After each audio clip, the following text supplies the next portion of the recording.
জানাজার পড়েছে নামাজ, দিয়েছি কত দাফন, কোথায় যেন আছে আমার তৈরি সাদা কাফন, তৈরি সাদা কাফন। কোন বাতাসে কোথায় যেন তুলছে বাঁশের ঝাড়, কোন সে মাটি কোন খানে ডাকে রে বারবার, কোন বাতাসে কোথায় যেন দুলছে বাঁশের ঝাড়, কোন সে মাটি কোন খানে ডাকে রে বারবার।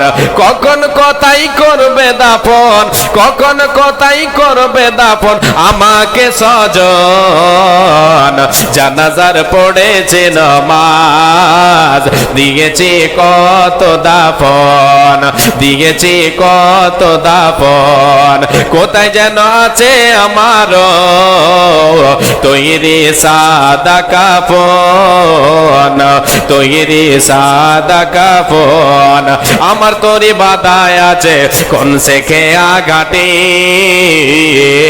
কোন মসজিদে হবে এলান শুয়াবে শেষ খাটে, কখন কোথায় করবে দাফন, কখন কোথায় করবে দাফন আমাকে স্বজন, জানাজার পড়েছে নামাজ, দিয়েছি কত দাফন, কোন সে মাটি কোন কানে ডাকে রে বারবার, কোন সে মাটি কোন কানে ডাকে রে বারবার, কোথায় যেন বড় যাত্রী আছে রে চারজন, জানাজার পড়েছে নামাজ, দিয়েছি কত দাফন।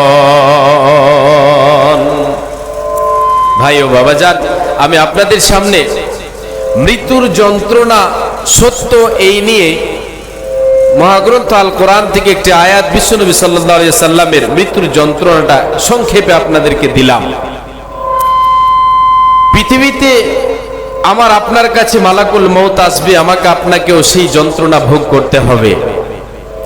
তাহলে আমি আপনি রেহাই পাবো, সৎ আমল যদি আমার আপনার থাকে তাহলে রেহাই পাবো সেই সময় যখন মালাকুল মউত আমার আপনার আত্মাটাকে বের করবেন। সে সময় একজন মুমিনের আত্মাকে মালাকুল মউত যখন বের করবে সেটা সহজে, সহজ সরল ভাবে, যেমন মশক থেকে পানি বেরিয়ে আসে, সহজে বেরিয়ে আসে, মুমিনের আত্মাটা বেরিয়ে আসবে সহজে।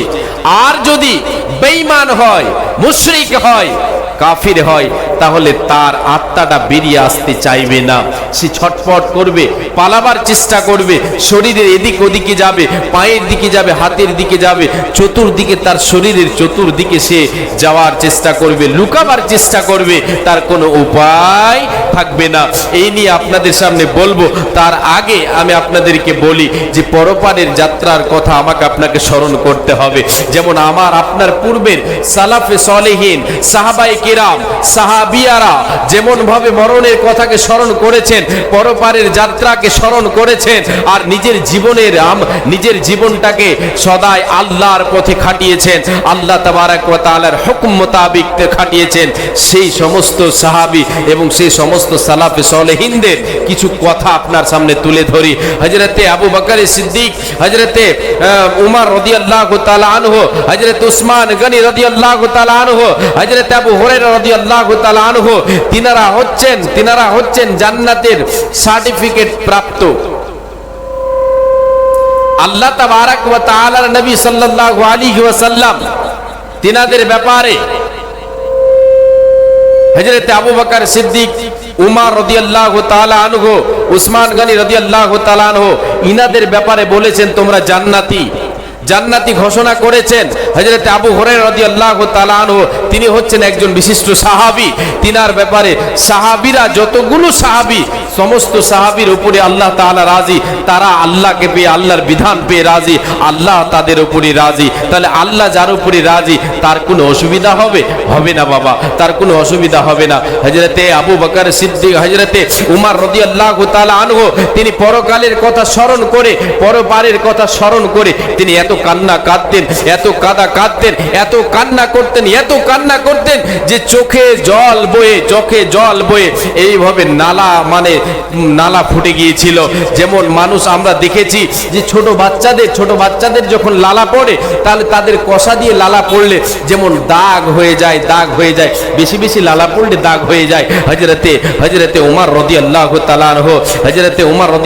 তাআলা আনহু তিনার কি হতো, তিনার মানে এই কবরকে বলে পরকালের কথাকে স্মরণ করে তিনি এত কাঁদতেন যে চোখে দাগ পড়ে গিয়েছিল, চোখের নিচে দাগ পড়ে গিয়েছিল। এমন এভাবে হযরতে আবু বকর সিদ্দিক রাদিয়াল্লাহু তাআলা আনহু পরকালের কথাকে স্মরণ করে, কবরের কথাকে স্মরণ করে, জান্নাত হাসরের কথাকে স্মরণ করে, কিয়ামতের কথাকে স্মরণ করে, জাহান্নামের কথাকে ভেবে তিনি কান্না করতেন আর বলতেন কাইফা হালি ইয়া ইলাহি লাইসা লি খায়রুল আমালে। তিনি বলতেন তিনার ভাষায়, ওগো আল্লাহ আমার কি অবস্থা হবে গো আল্লাহ, আমি গুনাহগার তোমার বান্দা, আমার সৎ আমল নাই, আমার সৎ আমল কম, আমার জীবনে অসৎ আমল বেশি হয়েছে, অসৎ আমল অসংখ্য হয়ে গেছে, আমার সৎ আমল নাই, আমার অসংখ্য অসৎ আমল, সৎ আমল আমি দেখতে পাচ্ছি আমার কম। বিশ্ব নবীর সাহাবী হযরতে আবু বকর সিদ্দিক রাদিয়াল্লাহু তাআলা আনহু এই বলে কান্না করতেন, আল্লাহ গো পরপারের যাত্রা আমার শুরু হবে, আমার কি অবস্থা হবে গো আল্লাহ, এ আল্লাহ আমার কি অবস্থা হবে, আমার নেকি কম গুনাহ বেশি। যেই সাহাবীর ব্যাপারে আল্লাহর নবী বলেছেন আবু বকর রে তুমি জান্নাতে, আবু বকর রাদিয়াল্লাহু তাআলা আনহুকে আল্লাহর নবী জান্নাতের সুসংবাদ দিয়েছেন, সেই সাহাবী পরপারের কথাকে স্মরণ করে চোখ দিয়ে অশ্রু ঝরিয়েছেন আর আল্লাহকে ডেকেছেন। এমন এভাবে হযরতে আবু হুরায়রা রাদিয়াল্লাহু তাআলা আনহু যখন তিনি মৃত্যু শয্যায় পতিত, মরণের সময় চলে এসেছে, ঘনিয়ে এসেছে, এমন সময় তিনি কান্না করছেন। লোকেরা ইআদাতের জন্য আসছে, লোকেরা দেখার জন্য আসছে, এসে জিজ্ঞাসা করছেন ওদের মধ্যে কেউ, আবু হুরায়রা রে তুমি দুনিয়া ছেড়ে চলে যাচ্ছ বলে কান্না করছো নাকি? এই দুনিয়ার মায়া তোমাকে কি ভাসিয়ে দিয়েছে? তোমার চোখে জল কেন? তুমি কান্না করো কেন? আবু হুরায়রা তুমি কি দুনিয়ার মায়া মহব্বতে তুমি কান্না করছো?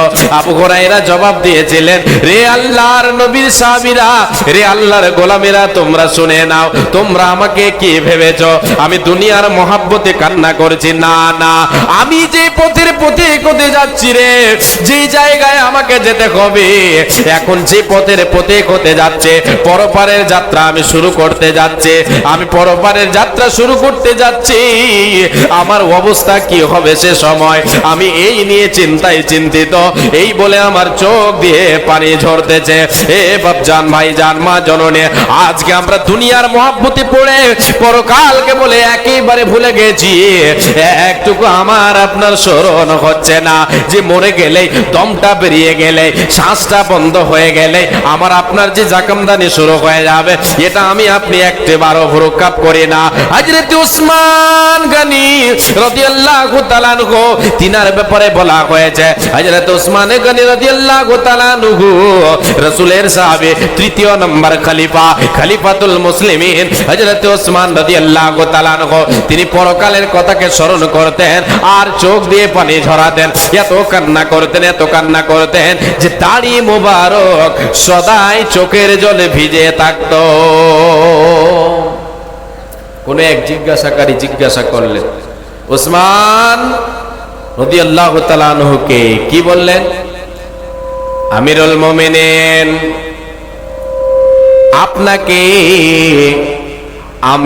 আমরা দেখি যখন জান্নাত জাহান্নামের কথা আপনার সামনে রাখা হয়, ভয়ঙ্কর জাহান্নামের কথা যখন তুলে ধরা হয়, আলোচনা আপনি শোনেন, আপনার চোখ দিয়ে অশ্রু দেখা যায় না কেন? এই কবরকে বলে পরকালের পরপারের প্রথম স্টেশন, প্রথম জায়গা হচ্ছে কবর।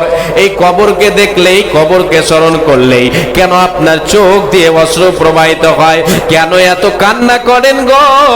একবার আমাদেরকে বলেন। হযরত উসমান রাদিয়াল্লাহু তাআলা আনহু বলেছিলেন, রে আমার রাসূলের সাহাবীরা শুনে নাও, এ আমার সঙ্গী সাথীরা শুনে নাও, আমি বিশ্ব বিশ্বনবী সাল্লাল্লাহু আলাইহি ওয়াসাল্লামের মুখে শুনেছি, ইন্নাল কবর আউয়ালু মানজিলিন মিন মানাজিলিল আখিরা। এই যে কবর, কবর এমন একটা আখিরাতের মঞ্জিলের মধ্যে, আখিরাতের স্টেপগুলোর মধ্যে, আখিরাতের ধাপগুলোর মধ্যে প্রথম ধাপ হচ্ছে কবর। এই কবরটা হচ্ছে এমন একটা জায়গা, এই জায়গায় যদি কেউ নাজাত পেয়ে যায় তাহলে তার আর কোনো টেনশন থাকবে না, হাসরে পার হয়ে যাবে, পুলসিরাতে পার হয়ে যাবে, সে জান্নাতে চলে যাবে, কোনো বাধা হবে না। যদি কেউ কবরে এসে ধরা পড়ে যায়, কবরে এসে যদি কেউ ধরা পড়ে যায়, এখানে যদি কেউ ধরা পড়ে যায় তাহলে তার কোনো বাঁচার আর উপায় নাই। কবরে ধরা পড়ে গেলে, কবরে যদি সে ধরা পড়ে যায় তাহলে হাসর মিজান পুলসিরাত কোনো জায়গায় এসে পার হতে পারবে না, সব জায়গায় বাধা হবে। আর হোঁচট খেতে খেতে খেতে খেতে তাকে জাহান্নামে চলে যেতে হবে, কোনো উপায় রবে না। আজকে আমি আপনি আওয়াজটা একটু কমিয়ে দিন তো, কে আছে? আজকে আমি আপনি পরপারের যাত্রাকে ভুলে গেছি, পরকালকে বলে ভুলে গেছি, দুনিয়ার মোহে মায়ায়, মোহ মায়ায় আমি আপনি পড়ে আছি। বাপজান, মা জননী একবার স্মরণ করেন, মরণকে স্মরণ করেন, যে মরণ আপনাকে এই জায়গা থেকে, দুনিয়া থেকে পরকালের জীবনে আমাকে আপনাকে ট্রান্সফার করে দেবে, সেই মরণকে স্মরণ করেন। বিশ্বনবী সাল্লাল্লাহু আলাইহি ওয়াসাল্লাম বলেছেন, তোমরা বেশি বেশি মরণকে স্মরণ করো। মরণ এমন একটা জিনিস, যে ব্যক্তি মরণকে স্মরণ করবে, যে ব্যক্তি সংকটে মরণকে স্মরণ করবে, সংকটে সে যদি মরণকে স্মরণ করে তাহলে তার সংকট দূর হয়ে যাবে, সংকট সে তার কাছে সংকট মনে হবে না। যদি কোনো ব্যক্তি মরণকে স্মরণ করে সুখের সময়, তাহলে তার কাছে সুখ, দুনিয়ার লোভ লালসা তার কাছে তিক্ত হয়ে যায়। যদি কেউ মরণকে স্মরণ করে, তাই বিশ্বনবী সাল্লাল্লাহু আলাইহি ওয়াসাল্লাম বলেছেন, তোমরা বেশি বেশি মরণকে স্মরণ করো, মরণকে স্মরণ করো, পরকালের কথাকে তোমরা বেশি বেশি স্মরণ করো। দাক্কাক রাহমাতুল্লাহ আলাইহি তিনি বলেছেন, যে ব্যক্তি বেশি বেশি মরণকে স্মরণ করবে সেই ব্যক্তি অতি সত্বর তিনখানা জিনিস লাভ করবে। তিনটা জিনিস সে লাভ করবে অতি তাড়াতাড়ি যদি কেউ মরণকে স্মরণ করে। নাম্বার 1, যদি কোনো ব্যক্তি পরকালের কথাকে স্মরণ করে, মরণকে স্মরণে রাখে, তাহলে সেই ব্যক্তি অতি তাড়াতাড়ি সে যে লাভগুলি পাবে তিনখানা লাভ করবে। একটা লাভ হলো, প্রথম যেটা তার দ্বারাই তাড়াতাড়ি হবে সেটা হলো কি, অতি সত্তর সে তাড়াতাড়ি, অতি সত্তর মানে এক কথায় তাড়াতাড়ি সে কি করবে, তওবা করবে। পাপ হয়ে গেল, গুনাহ হলো, দুনিয়ায় চলতে শয়তানের ফেরে পড়ে, গুনাহ হলো, পাপ হলো, এই পাপের জন্য আল্লাহর কাছে অতি তাড়াতাড়ি সে তওবা করবে, 1 নাম্বার সে লাভ করবে। দ্বিতীয় নাম্বার হলো, সে অল্পে সন্তুষ্ট হয়ে যাবে, দুনিয়ার সাই সম্পদ সে সেই দিকে ভরকাপ করবে না, যেটা আল্লাহ তাকে দিয়েছে তাতেই সে সন্তুষ্ট হয়ে যাবে, তাতেই সে সন্তুষ্ট হবে। দুনিয়ার লোভ লালসায়, মোহে মায়ায়, হারামে সে লিপ্ত হয়ে যাবে না। তৃতীয় নম্বর যেটা লাভ করবে সেটা হলো অলস্যহীন ইবাদত, ইবাদতে অলসতা থাকবে না, তাড়াতাড়ি সে প্রত্যেক ইবাদতে সে ঝাঁপিয়ে পড়বে। যখন যে টাইমে যে ইবাদত করতে হবে, এই ইবাদতে ওই ব্যক্তির দ্বারা অলসতা আসবে না, সে আলস্যহীন ইবাদত তার দ্বারা হবে, মানে ইবাদতে অলসতা তার থাকবে না। এই তিনখানা জিনিস অতি সত্তর লাভ করবে। আর যে ব্যক্তি মরণকে বলে ভুলে থাকবে, সে তাড়াতাড়ি তওবা করবে না, গুনাহ হয়ে গেছে, পাপ হয়ে গেছে, এটাকে ভারী মনে করবে না, তওবার দরজায় পা দেবে না। যে মরণকে ভুলে থাকে, যে মরণকে ভুলে থাকে, যে পরকালকে স্মরণ করে না, ওই ব্যক্তি তাড়াতাড়ি তওবার দরজায় পা দেবে না। গুনাহ করেছে, পাপ করেছে, এটাকে কোনো কিছুই মনে করবে না, কিছুই মনে করবে, এটাকে হেও মনে করবে। কি আর হবে, কি হবে, এতে কিছু হবে না, কোনো কিছু হবে না বলে সেটাকে হেও মনে করবে, তওবা করবে না। নাম্বার 2, যদি মরণকে কোনো ব্যক্তি স্মরণ না করে ভুলে থাকে, তার দ্বারাই অল্পে সন্তুষ্টি হবে না, সে ব্যক্তি অল্পে সন্তুষ্ট হবে না। দুনিয়া কামাইয়ের জন্য সে ছুটে চলবে, হালাল হারামের সে তারতম্য করবে না, হালাল হারামের তারতম্য করবে না, শুধু দুনিয়ার জন্য, দুনিয়ার অর্থের জন্য সে ছুটে চলবে।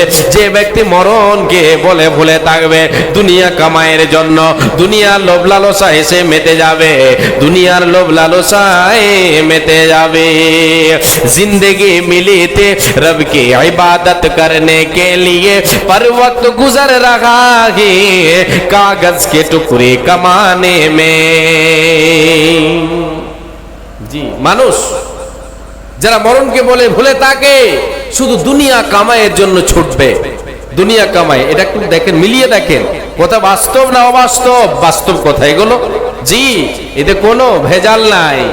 তৃতীয় নাম্বার, যে ব্যক্তি মরণকে বলে ভুলে থাকবে, সেই ব্যক্তির ইবাদতে অলসতা।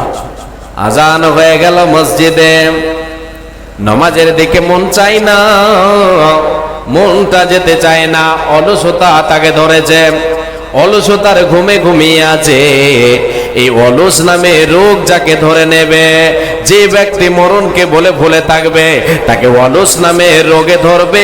আর এই রোগে যারে ধরে নেবে, তার পরকালের জীবন বরবাদ হয়ে যাবে, তার দ্বারা আমল সঠিক হবে না, অলসতা তার মধ্যে চলে আসবে। আর আল্লাহ তাবারাক ওয়া তাআলা এদেরই ব্যাপারে বলেছেন, জাহান্নামী কাদেরকে দেবেন, জাহান্নামে কাদেরকে দেবেন, বলে দেওয়ার পরে বলেছেন উলাইকা হুমুল গাফিলুন। এরা আল্লাহ তাবারাক ওয়া তাআলা বলছেন, ওরা কারা? যারা গাফলাতের ঘুমে ঘুমিয়ে থাকে, যারা অলসতার ঘুমে ঘুমিয়ে থাকে, যারা দুনিয়ার বুকে অলসতাকে বেছে নিয়েছে, অলসতাকে বেছে নিয়েছে যারা, এদেরকে আমি জাহান্নামের ভেতরে দেব। যা তারে কান দিলাম, চক্ষু দিলাম, অন্তর দিলাম, এই সমস্ত জিনিস দিয়ে এই নিয়ামত গুলোকে কাজে লাগালো না, অলসতার ঘুমে ঘুমিয়ে থাকলো, যে একে দেব আমি জাহান্নামে। এ বাপজান, ভাইজান, মা জননী, কর্ণপাত করে শুনবেন, যেই ব্যক্তি মরণকে বলে স্মরণ করবে না, মরণকে বলে স্মরণ করবে না, পরকালের কথা স্মরণ করবে না, ওই ব্যক্তি ওর ইবাদতে, তার ইবাদতে, আল্লাহ তাবারাক ওয়া তাআলার ইবাদতে সে ব্যক্তি অলস থাকবে, গাফিল থাকবে। জি, তাই আমাকে আপনাকে সদাই মরণকে স্মরণ করতে হবে। যে ব্যক্তি মরণকে স্মরণ করবে, পরকালকে, পরপারের যাত্রাকে স্মরণ করবে, পরকালের স্টেশন যে স্টেপগুলো আছে, কবর, হাসর, পুলসিরাত, এগুলোকে যে ব্যক্তি স্মরণ করবে, জাহান্নামকে যে ব্যক্তি স্মরণ করবে, এই ব্যক্তির দ্বারা কখনো পাপ হতে পারে না। সে ব্যক্তি নিজেকে সদাই পাপ থেকে বাঁচাতে পারবে। আমাকে আপনাকে পাপ থেকে বাঁচতে হলে আমাকে আপনাকে পরকালকে স্মরণ করতে হবে। এই দুনিয়াতে আমাকে আপনাকে চলতে হবে এমন ভাবে, যেমন ভাবে আল্লাহর রাসূল সাল্লাল্লাহু আলাইহি ওয়াসাল্লাম চলতে বলেছেন। আল্লাহর নবী বলেছেন, হে উম্মত, উম্মতিরা তোমরা শুনে নাও, কুন ফিদ দুনিয়া কান্নাকা গরিবুন আও আবিরু সাবিলিন ওয়া উদ্দা নাফসাকা মিন আহলিল কবর। হে আমার উম্মত, উম্মতিরা তোমরা শুনে রেখে দাও, তোমরা এটা কর্ণপাত করে শোনো রে। কুন ফিদ দুনিয়া কান্নাকা গরিবুন, হে আমার উম্মত, উম্মতিরা তোমরা শোনো, তোমরা দুনিয়ার বুকে, এই পার্থিব জগতে একজন অচেনা ব্যক্তির নাই তোমরা জীবন যাপন করো, অচেনা ব্যক্তি না, মুসাফিরের নাই জীবন যাপন করো। আর নিজেকে সদা সর্বদাই কবরবাসী মনে করো, নিজেকে সদাই প্রতি মুহূর্তে, প্রতি টাইম, এনি টাইম নিজেকে কবরবাসী মনে করো। তুমি নিজেকে কবরবাসী মনে করো এবং নিজেকে মুসাফির মনে করো, যে আমি এসেছি এটা একটা পান্থশালা, এই জায়গা ছেড়ে আমাকে যেতে হবে। আমাকে এই জায়গায় আল্লাহ থাকতে পাঠিয়েছেন না, এই জায়গায় আমাকে পরীক্ষার জন্য পাঠিয়েছেন। আল্লাহ রব্বুল আলামিন আমাকে পরীক্ষা করবেন বলে দুনিয়ায় প্রেরণ করেছেন। এই বলে নিজেকে মুসাফির ভাবতে হবে, নিজেকে অচেনা ব্যক্তির নাই দুনিয়াতে ভাবতে, দুনিয়াতে নিজেকে ভাবতে হবে, কবরকে স্মরণ করতে হবে। বিশ্বনবী সাল্লাল্লাহু আলাইহি সাল্লাম বলেছেন, বান্দা, উম্মত, উম্মতিরা শুনে নাও, আমি নবীজি, আমার দুনিয়ার সঙ্গে কিসের সম্পর্ক? আমি তো হলাম একজন মুসাফির, এসেছি দুনিয়ায়, চলে যাব দুনিয়া ছেড়ে, এসেছি একা যাব একা, খালি হাতে যেতে হবে, সঙ্গে কেউ যাবে না। তাহলে এই দুনিয়া ছেড়ে আমাকে আপনাকে যেতে হবে। জি, এই দুনিয়াতে যে ব্যক্তি নিজেকে সদাই কবরবাসী মনে করবে যে কখন ডাক চলে আসবে, ডাক আসলি মালাকুল মউত মানে আমার শিওরে দাঁড়ালেই আমাকে এই দুনিয়া ছেড়ে দিতে হবে, যে ব্যক্তি সদাই সদাই সদাই নিজেকে কবরবাসী মনে করবে, সে ব্যক্তির দ্বারা পাপ হতে পারে না বাবা, সে ব্যক্তির দ্বারা কখনো গুনাহ হতে পারে না মা জননী, সেই ব্যক্তির দ্বারা কখনো পাপ হতে পারে না।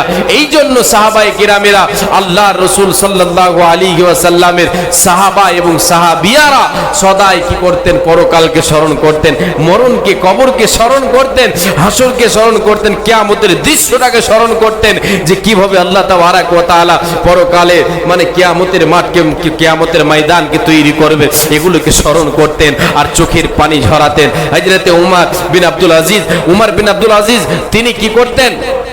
তিনি প্রতি রাতে ফকিহগণকে, আলেম ওলামাদেরকে তিনি তিনার বাড়িতে ডাকতেন, দাওয়াত দিতেন, তাদেরকে ডাকতেন, আর কিছুক্ষণ ধরে তিনি কি করতেন? তাদের কাছ থেকে কোরআন এবং হাদিসের কথা শুনতেন, পরকালের কথাকে স্মরণ করতেন আর কান্না করতেন, আল্লাহ তাবারাক ওয়া তাআলার কাছে দোয়া করতেন, কবর থেকে পানা চাইতেন। পরকালের প্রথম স্টেশন, প্রথম স্টেপ, প্রথম ধাপ হচ্ছে কবর। কবরটা বড় ভয়ঙ্কর জায়গা, এই কবরকে বলে স্মরণ করতেন আর চোখের পানি ঝরাতেন। যেই কবরের ব্যাপারে আল্লাহর নবী সাল্লাল্লাহু আলাইহি ওয়াসাল্লাম বলেছেন, হে আমার সাহাবায়ে কিরামেরা, তোমরা কবর থেকে আল্লাহর কাছে পানাহ চাও। কবর একটা ভয়ঙ্কর জায়গা, পরকালের পরপারের প্রথম স্টেশন কবর, এটা হচ্ছে একটা ভয়ঙ্কর জায়গা। এই ভয়ঙ্কর জায়গা থেকে তোমরা কি করো? কবর থেকে আল্লাহর কাছে পানাহ চাও। সাহাবায়ে কিরামেরা কবর থেকে পানাহ চাইতেন, আল্লাহুম্মা আউযু বিকা মিন আযাবিল কবর, আল্লাহুম্মা ইন্নী আউযু বিকা মিন আযাবিল কবর। সবাই আমরা বলি, সাহাবায়ে কিরামেরা এই বলে দোয়া করতেন। রাসূলের শিক্ষা, আল্লাহুম্মা ইন্নী আউযু বিকা মিন আযাবিল কবর, আল্লাহুম্মা ইন্নী আউযু বিকা মিন আযাবিল কবর। এই বলে সাহাবায়ে কিরামেরা কি করতেন? দোয়া করতেন, আল্লাহর কাছে পানাহ চাইতেন কবরের আযাব থেকে। এবারে লম্বা একটা হাদিস আপনাদের সামনে তুলে ধরছি, যে মৃত্যুর সময় মালাকুল মউত যখন আসে একজন মুমিনের কাছে, তার আত্মা বের করে কি অবস্থায়?